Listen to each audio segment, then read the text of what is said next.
Hello and welcome back to my channel. My name's Amanda and this week's video is my monthly wrap up. I meant to do it last week, but things got away from me, so I figured we would do it today. I surprisingly read more books than I had anticipated for the month of February. I thought that I was going to read a lot less just because the month was so short, but I ended up getting a few more in. So we are going to start with books that I really enjoyed this month. I ended up reading 1, 2, 3, 4, 5, 6, 7, and I'll probably have an eighth one finished, which we'll see at the end. But first one on this list was Then She Was Gone.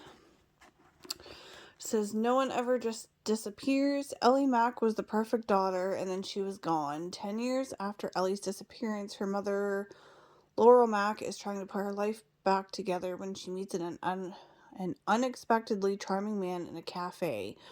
Before she knows it, she's meeting Floyd's daughters, and his youngest, Poppy, takes Laurel's breath away. Because the eerily precocious Poppy is a spitting image of Ellie, and now the unanswered questions she's tried so hard to put to rest begin haunting Laurel anew. Where did Ellie go? Did she run away from home, as the police have long suspected, or did something more sinister happen? A haunting page-turner of sheer perfection. So this book was actually surprisingly really well. It was really popular across a lot of Facebook groups, and so it was kind of an impulse buy, and then I got reading the back of it, and I was like, well, I'm not really sure if I'm going to like it.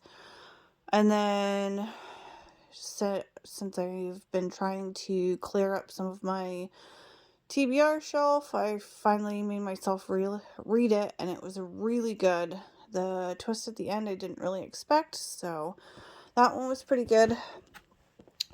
The next one is Carry On by Rainbow Rowell. It's basically, we'll do the Simon Snow is the worst chosen one who's ever been chosen. That's what his roommate Baz says, and Baz might be evil and a vampire and a complete get, but he's probably right. Half the time, Simon can't even make his wand work, and the other half he sets something on fire. His mentor's avoiding him, his girlfriend broke up with him, and there's a magic-eating monster running around wearing Simon's face.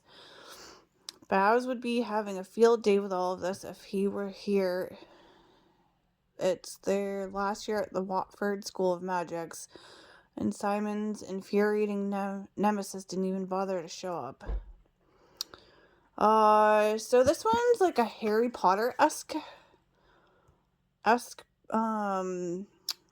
like novel. Deals with a lot of magic and monsters and stuff like that.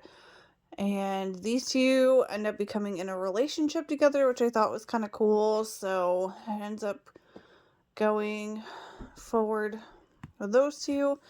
This was another impulse buy. It was from one of our thrift stores close to where I live. And the front cover kind of caught my attention, and again, brought it home, read the back, and I was like, oh, okay, Matt. And then I read it and absolutely fell in love with it. So that was another one that I really liked this month.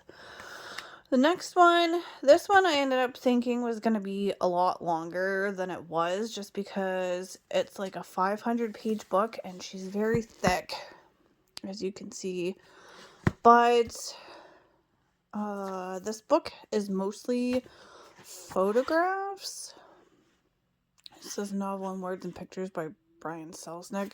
This book came out in 2007, which was like a year after I graduated, and I had seen it at the, so like, you see pictures. Saw it at the library and constantly wanted to check it out, but never did, so I finally bought a copy and read it. And again, it was like a really easy read, because as you can see that like most of the book is drawings. So it says it's like a 500-page book, but it ends up being like only a couple hundred actual pages of like reading. So it was kind of cool, like having a bunch of pictures in it too.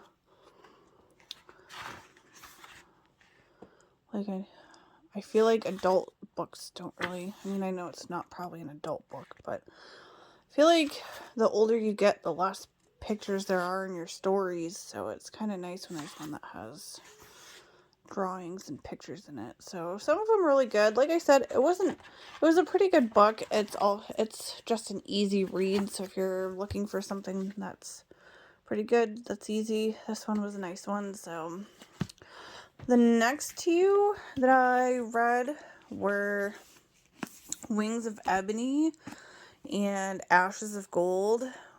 Again, another series that deals a lot with magic and stuff. Main character finds out that her dad is from a magical world and stuff, and goes through with having to deal with that, and finds out that the person in charge was stealing their magic and killed off her people, so she has to fight all of that stuff, and just basically being from two different places. So this was another good read. These ones have been sitting on my shelf for a while, so I'm glad that I finally got around to them. And so with that, we will do the two that I was not as crazy over. So hang on, I'll do it like this. So the ones that I wasn't as crazy over was Summer's Edge by Dana Mealy and Reminders of Him by Colleen Hoover. These books weren't like horrible, they just weren't my favorites of this month. Like Reminders of Him, I felt like kind of started off slow, and then by the end it was really good. And then Summer's Edge, there was the premise was a really good premise, but I feel like there were a couple of parts that got a little jumbled, were a little confusing, but other than that, it was decent. So again, these weren't horrible, they just, I don't think I'll be rereading them.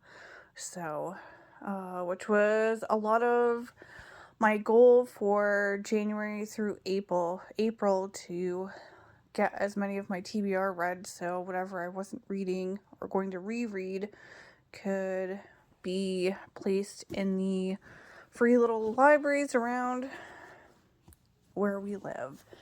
I am also currently reading Wildflower by Drew Barrymore, like about halfway through it, so I'll probably finish it before the week is over. I really love memoir type books, and then I'm a huge fan of Drew Barrymore, so I'm really enjoying this one. As always, I thank you for watching my videos, and I hope you enjoyed this month's wrap up.